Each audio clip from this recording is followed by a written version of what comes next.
Court మూవీతో super hit అందుకుంది హర్ష్ రోషన్ శ్రీదేవి జంట. అయితే వీరిద్దరు కలిసి చేస్తున్న మరో మూవీ బ్యాండ్ మేళం. ఈ చిత్రానికి సతీష్ జవ్వాజీ దర్శకత్వం వహిస్తున్నారు. ఇది యూత్ఫుల్ లవ్ స్టోరీ. మార్చి 13న గ్రాండ్గా థియేటర్లలో విడుదల కానుంది. అయితే తాజాగా ఈ మూవీకి సంబంధించిన గ్లింప్స్ను వ్యాలంటైన్స్ డే సందర్భంగా విడుదల చేశారు. టీజర్ చాలా ఆసక్తికరంగా ఎమోషనల్ డైలాగ్స్తో ఉంది. మూవీపై అంచనాలను ఒక్కసారిగా పెంచేసింది గ్లింప్స్. అయితే band Mela movie glimpse release ఈవెంట్లో పాల్గొన్న యువనటి శ్రీదేవి ఆసక్తికర వ్యాఖ్యలు చేశారు.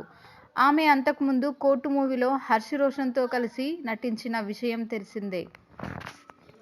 అయితే రోషన్తో కోర్టు సినిమాలో చేయడం నాకు చాలా బాగా అనిపించింది. ఈ సినిమా తర్వాత తనను మిస్ అవుతానేమో. నాకు రోషన్ మంచి కో ఆర్టిస్ట్ అని శ్రీదేవి ఆసక్తికర కామెంట్స్ చేశారు. ఆమె కామెంట్స్ ప్రస్తుతం సామాజిక మాధ్యమాల్లో వైరల్ అవుతున్నాయి. రోషన్, శ్రీదేవి హిట్ పెయిర్ అంటూ కామెంట్స్ చేస్తున్నారు నెటిజన్లు. బ్యాండ్ మేళం మూవీ కోర్టు మూవీకి మించిన హిట్ అవుతుందని పోస్టులు పెడుతున్నారు. ఇదే మూవీపై నిర్మాత కోన వెంకట్ మాట్లాడుతూ, ఈ కథ విన్నప్పుడే నాకు రోషన్, శ్రీదేవి అయితే బాగుంటుందని అనిపించింది.